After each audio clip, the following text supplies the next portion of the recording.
Hi, it's Maggie the Irish Gypsy here to bring you your August 2024 general reading. We're looking at the first half of August, roughly the first 2 weeks, and this reading is for the fire sign of Aries. Welcome. I hope everyone's doing well. It's a blessing to be able to be here. You're part of that blessing, so thank you very much. All right, Aries. If your sun, moon, rising, or Venus sign is in Aries, this video is for you. If you're cross-watching for an Aries, this video is also relevant. It's a general reading, so it may resonate a little differently for everyone who watches.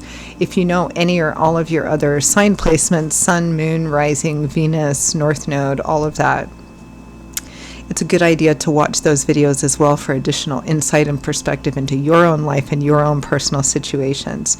If you find that something from this video really does resonate, it really does hit home, and you'd like to perhaps pull the curtain back and take a deeper look at it, or you simply like the reading style, if you're interested in a personal reading with me for yourself or as a gift for someone else, please feel free to email me directly at maggie1maguire@gmail.com.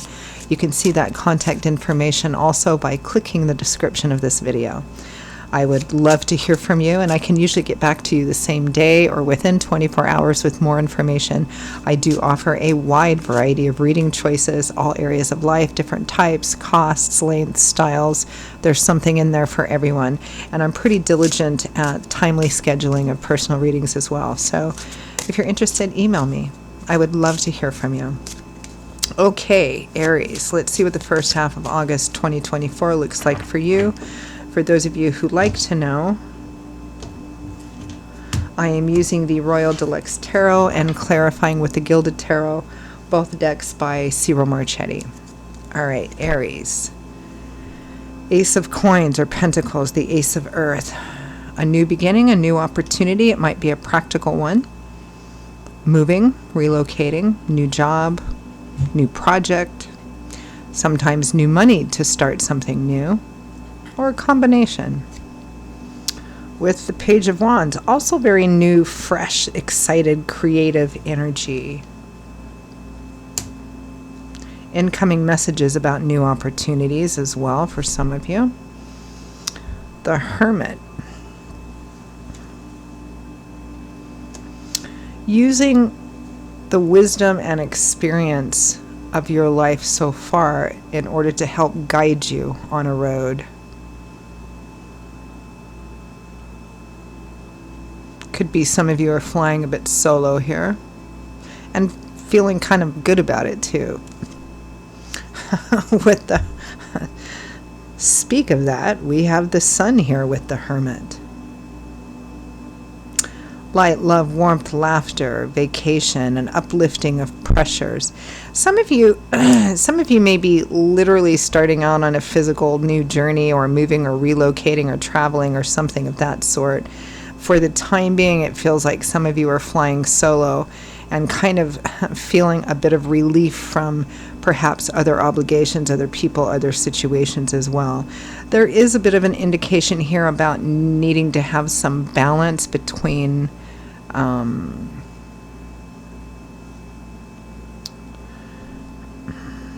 needing to have some kind of balance here. Not really sure because we haven't laid out the rest of the cards yet, but you know, maybe a balance between solo and your personal connections, or between work and your personal life as well. Next we have the Knight of Coins. Things moving along. I mean, the Ace of Coins and the Knight of Coins for some of you is a new work opportunity, a new job opportunity, new business, new money opportunity. With the Five of Coins, which is a card of insufficiency and lack, but temporary situations as well. Yeah, it may be that you're recovering from financial and material loss, or a lack of business or money, something of that sort.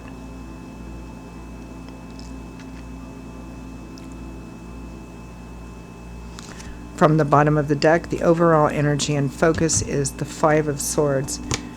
Interesting. I'm always a bit cautious about the Five of Swords. Technically, it's a card of victory or winning, but it can represent winning through any and all means. Like, it doesn't matter what you have to do to achieve the goal. It can, so, which means it can be a card of deceit or trickery,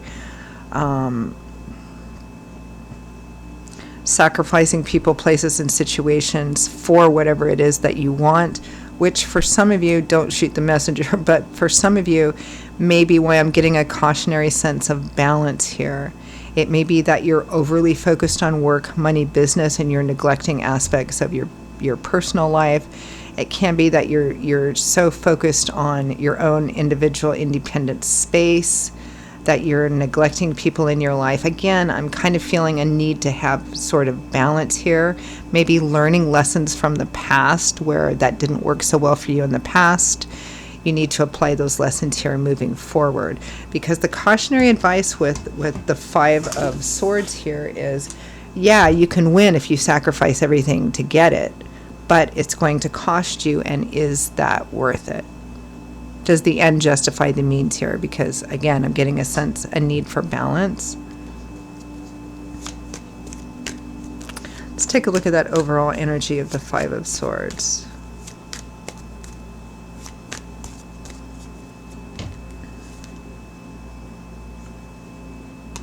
Four of Wands, happy home. Celebrations around home, family, reunions, marriage, weddings. The Two of Swords, a difficult decision that needs to be made internally or with your intuition. The Emperor, which is your card, Aries. It's about bossing up, leveling up, being responsible, being the Emperor, making a decision that's best for the greater good, your family, your home life, or could be about marriage itself.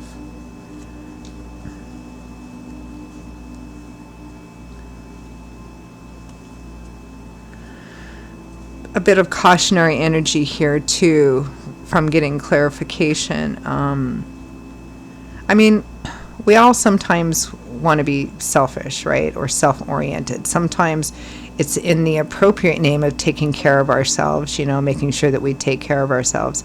But sometimes we can take it too far in the other direction, and we neglect people and situations in our life because we become too focused on ourselves. So be careful of that. Again, feeling a sense of need to balance out your needs with the needs of people and situations around you.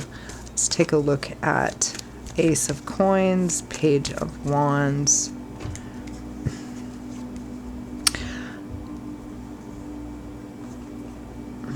Death and the Hanging Man, the Fool, the Eight of Wands. Feels like some of you are kind of considering making some significant changes in your life, which would kind of represent the closing out of a chapter or phase in your life in order to start down on a new path. But for the time being, you're kind of waiting or maybe waffling a bit on it.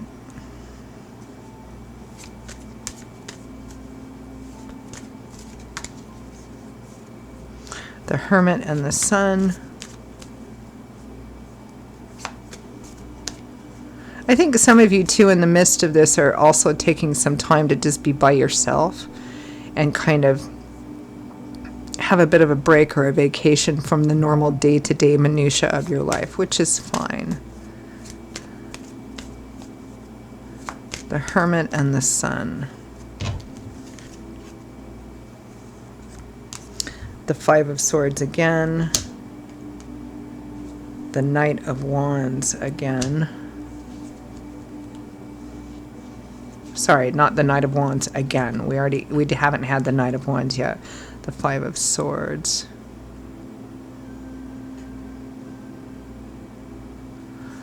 The World. Some of you are definitely moving around or traveling, maybe on your own, and kind of enjoying that. But at the same time, it feels like there's also something else going on. You're contemplating, for some of you in the relationship realm of life, it may be that you're contemplating making a significant commitment to somebody else, like moving in together or getting married, something of that sort. you're contemplating kind of closing the door on a certain aspect or phase of your life in terms of flying solo and independent so much of the time.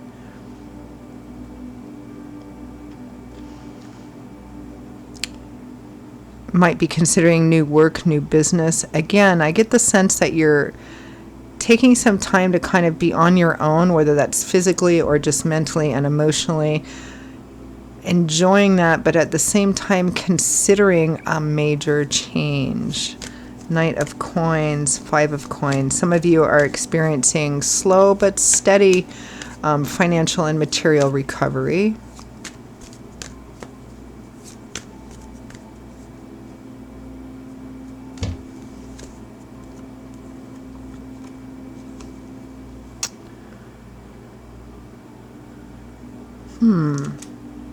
The Three of Wands and the Tower. Unexpected growth and expansion here.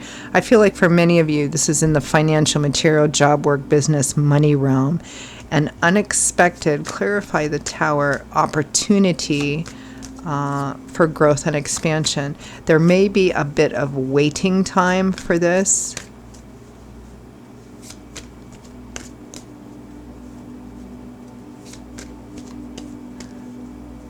Like you received a really great job offer or business offer in some sense, but it doesn't start right away, or it starts kind of slowly.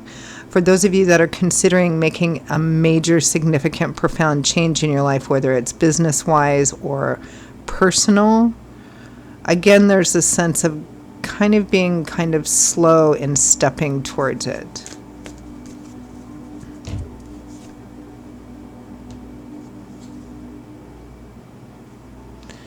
The tower is clarified by the Ace of Swords. So there's some new kind of epiphany or enlightenment or knowledge or information revealed here. And I feel like for some of you, it's something that you're risking, or that you're going to risk losing if you move too slowly or stay in limbo for too long. I don't know. It's got to mean something to somebody, but that's what I'm getting. Well, for a romantic, it can represent, if there's somebody you have your eye on, or somebody you've been dating or something like that. If you are wanting to take it to the next level and you don't move on it relatively soon, I think that person is going to leave. The same with a job or work or business opportunity here. You may end up having to move on it quite quickly, even though there's a part of you that wants to move slowly. But if you move too slow, that opportunity might go away. Interesting.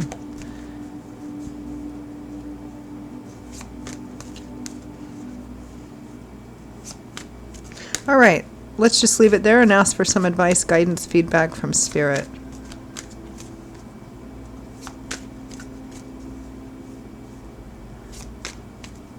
For the majority of this short period of time, and when we're only looking at 2 weeks, it feels like you're considering certain things. You might be considering big things, like kind of traveling around, maybe spending more time by yourself and kind of relishing that for a bit. But at the end, it feels like you're going to have to move on something pretty quickly. All right, advice, guidance, feedback from Spirit for Aries, first half of August. We have the Page of Cups. Page of Cups as advice, meaning communication, being open and vulnerable, allowing yourself to be open, allowing yourself to communicate, allowing yourself to be flirtatious, even for those of you for whom that is significant. Making decisions on which path you want to go to, this is about a crossroads, right? Taking a path of action, trying to figure out which path is the best path for you. Again, I'm getting this sense of needing to have balance, but also not standing at this crossroads for too long, because if you stay at that crossroads for too long, one of those paths might go away. And the Nine of Swords, don't overthink it too much, because the Nine of Swords is a card about fear of an unknown future, and you just dwell on it obsessively, and what you think about is like the worst possible negative outcomes that could happen, instead of focusing on what the best and possible potential and opportunities there are as well, focusing only on the negative but overthinking it, right? So be careful not to do that. All right, I'm going to leave it there, Aries. Those are your messages for the first half of August 2024. I hope that for those of you for whom it resonated, that it was useful, it validated, or give you something to chew on. If it did resonate, if you'd like to pull the curtain back and maybe take a deeper look at it, or you simply like the reading style, if you are interested in a personal reading with me for yourself or as a gift for someone else, please feel free to email me directly at Maggie1McGuire@gmail.com. You can see that contact info by clicking on the description of this video. I would be delighted to hear from you, and even more delighted to work with you. I will see you all in a couple of weeks for the August mid-month readings. Until then, stay safe and well. Hope to see you back here again soon, and I hope to hear from some of you too. Take care. Bye-bye.